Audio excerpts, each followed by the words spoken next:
Pesquisas do mundo todo mostram que a criança que lê desde cedo é beneficiada em diversos sentidos. Ela aprende mais, pronuncia melhor as palavras e se comunica com mais facilidade por meio da leitura. A criança desenvolve a criatividade, a imaginação e adquire cultura, conhecimento e valores também quando lê, é claro. E é para falar mais sobre a importância da leitura que eu recebo hoje no Sempre Feliz a psicopedagoga Sueli Mesquita e 3 contadoras de história que com certeza incentivam muito as crianças, através das suas histórias, a ler mais. É a Alessandra Vicentim, que também é psicóloga, Matê Natalino, atriz, e Nádia Calabria, que é educadora. Tudo bem, meninas? Obrigada por terem vindo colorir ainda mais o nosso programa. Aqui a gente está começando essa semana especial das crianças. Obrigada. Que bom ter vocês. Então, vou começar com a Sueli, né? Sueli, pedagoga, está mais ainda dentro dessa área, psicopedagoga, aliás.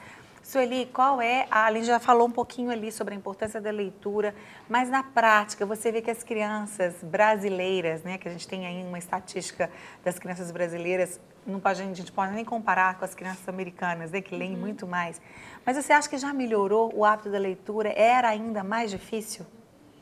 Olha, eu acho que tem 2 aspectos. A gente tem a questão da fala, que é um processo natural, e a questão da leitura, que é um processo cognitivo, uma construção mesmo cultural, né? Então, assim, à medida que o conhecimento vai se diversificando e vai se tornando mais acessível, a gente tem um número maior, a tendência natural ter um número maior de leitores. Mas, assim, por conta dessa questão da internet, né, dessa leitura no computador, eu acho que as crianças estão se distanciando um pouco dessa questão do livro, de sentar e dar uma pausa para ler, né, e entrar numa biblioteca. Eu acho que isso está ficando um pouco distante, isso me preocupa um pouco. E a queixa do consultório a grande queixa frequente é sobre essa dificuldade. Ai, meu filho não gosta de ler. Eu comprei um monte de livros e eles estão aqui. Aí o meu sonho seria ir na biblioteca, numa livraria, e o meu filho escolher livros. Então, assim, hoje eu acho que a cena é um pouco preocupante, embora a gente tenha mais acesso a essa informação, mas as crianças, o que eu percebo na queixa do consultório, elas estão cada vez mais distantes da questão da leitura. Então, essa leitura rápida, leitura dinâmica e o Face e aqueles feeds que são rápidos e curtos, eu acho que distancia um pouco a criança desse imaginário. A leitura é uma porta que se abre para o mundo, né, da fantasia, da representação mental, que vai ser importante para ela mais tarde, fazer projeções.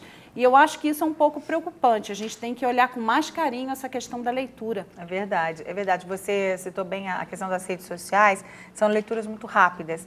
Então, a criança, o adolescente, ele vai se acostumar a ler poucas coisas e ele vai ter mais preguiça, não é, Sueli? Menos paciência. Menos paciência de ler um texto maior. E numa outra língua, às vezes tudo muito... Outra língua não, mas uma outra linguagem, assim, né? Tudo muito abreviado, tudo muito compartimentado, resumido, né? É verdade. Além de ser pequeno, que está sendo passado, é de uma outra forma, que não é a linguagem cotidiana, que a gente usa mesmo, assim. E ainda, agora estão utilizando símbolos, né? Aqueles que vêm carinhas, boquinhas, etc. Às vezes nem escrevem nenhuma palavra, só coloca, né?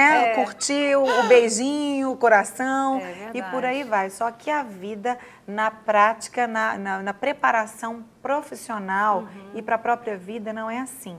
Né? Muitas vezes ele vai em várias situações da vida, além que eu vou perguntar para você quais os prejuízos, né? Eu vou só citar um, quer dizer, a vida vai te oferecer muitas vezes textos, você precisa ler profissionalmente, você precisa sentar, ler contratos, né? Dependendo da profissão que você escolher, você vai ter que ler muitos livros. Imagina essa criança que chega para se preparar para o vestibular de Direito, para o vestibular de Medicina, para outros tantos cursos, né? Pedagogia, outros tantos que tem que ter muita leitura. Ela vai ter muito mais dificuldade, né, Sueli? Vai, porque a leitura, além dela abrir essa porta, né, ela forma na pessoa um olhar mais crítico, né? Então, a pessoa que lê pouco, ela tem algumas dificuldades de fazer análises, inferências, né, conexões entre as informações que no caso são informações escritas, e essas habilidades cognitivas que a gente chama, né, de analisar, classificar, comparar, são habilidades que a gente vê não só na questão da leitura, mas para o mundo. Né? Então, você se organizar, se planejar. Então, a leitura é um processo cognitivo. A fala que é natural, a gente já nasce, mulheres então, já nascem com essa habilidade super desenvolvida, mas a leitura é um processo muito cognitivo que exige uma decodificação, uma percepção analítica das palavras, e aí a gente também tem um outro problema de crianças que leem, mas não entendem o que lê.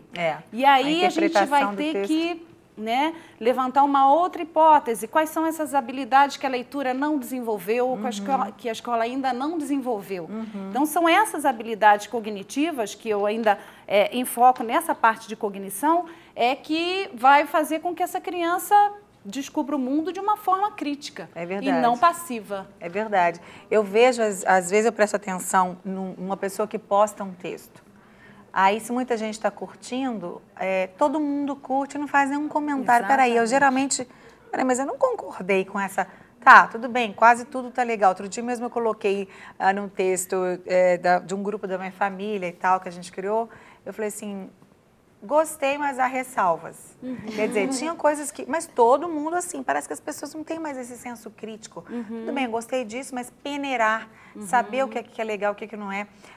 Vocês também que contam histórias, convivem um pouco com as famílias, vocês 4 aí podem dar suas opiniões, apesar de que a Sueli veio mais profissionalmente, né, que vocês, apesar de você também ser educadora, psicóloga, também estão aqui.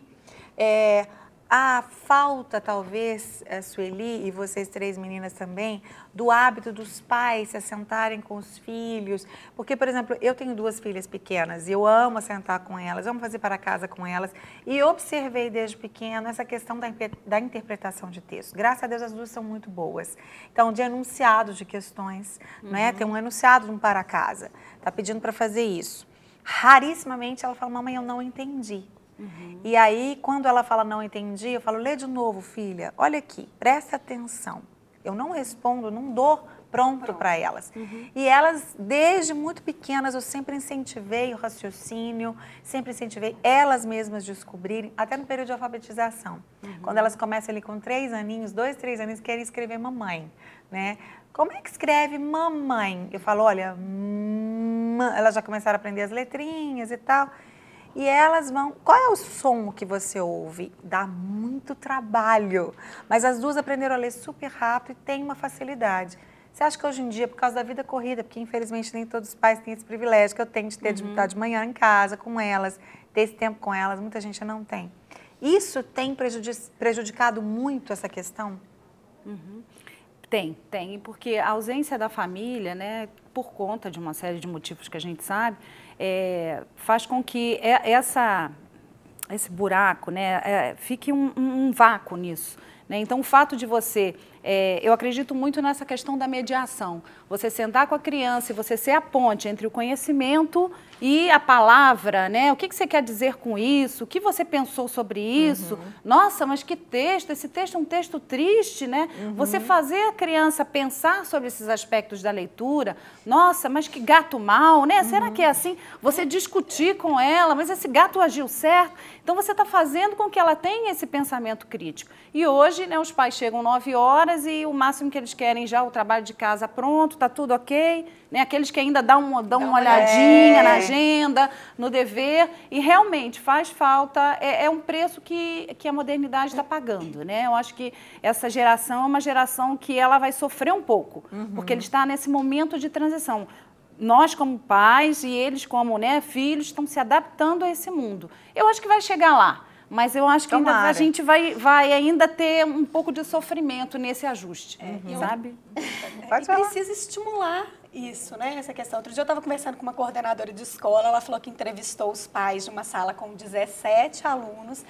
Ela falou que estava já no final das entrevistas com os pais. E ela falou assim para mim, eu posso te dizer que 1% dos pais que eu já conversei até hoje dizem que contam histórias para os filhos.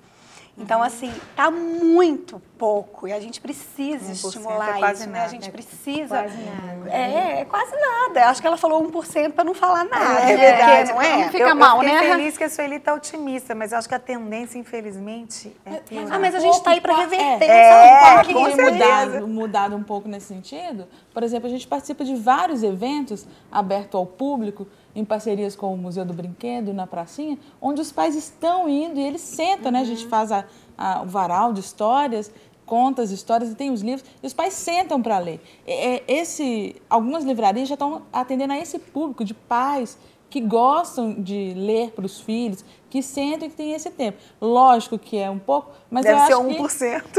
mas isso, em Belo Horizonte, Vai mudar. mas em tem Belo que Horizonte ser. tem que mudado. bom. Hoje a gente já tem 2 livrarias em Belo Horizonte que trabalham com esse público. A Alessandra até conta na FENAC, aos sábados, e é um público de família mesmo. São os pais que vão para ouvir, depois eles compram os livros. Nos eventos, no segundo Brincando na Rua que nós fizemos, o retorno dos livros dos pais, né, foram muito interessantes. Nós somos uma companhia, né? A companhia Relec.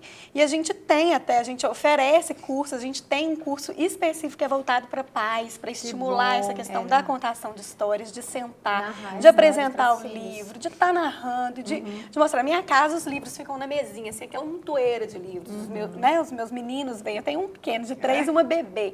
Mas a bebê já ouve histórias desde Vai ser sempre. contadora de histórias. Desde Deve né? ser. Então, assim, a gente tem que passar essa experiência para as verdade, pessoas com e estimular. Porque um vê, aí fala assim, nossa, que legal que você faz isso. E aí vai passando, né? A gente vai fazendo essa corrente e estimulando as pessoas. Eu aprendi a ler, né, com a minha mãe, né? Ela me contava histórias, sempre. Depois ela começou a ler histórias para mim. E contava histórias, narrava histórias, principalmente histórias de Trancoso, que na época eram fortes. E eu queria aprender a ler justamente porque eu queria ler aqueles livros lindos que ela me mostrava. Que não se comparam, né, com os de hoje. Não eram aquelas ilustrações lindas que a gente tem hoje, mas eu os tenho até hoje. E, assim, Você é baiana. Eu sou pernambucana. Pernambucana. Sou pernambucana. Que delícia. Então, assim, eu aprendi a ler para ler os meus livros de contos de fadas. E hoje, assim, eu conto para os meus... Eu tenho 3 filhos, hoje adolescentes. Sempre contei histórias. E me tornei contadora de histórias por causa disso. Eu acredito muito que a narração de histórias fortalece o afeto, fortalece tudo que você mencionou antes, como a criatividade, o fortalecimento da imaginação, que são extremamente importantes para a criança. E esse vínculo, né, dos pais com os filhos, emocionalmente, é um ganho maravilhoso.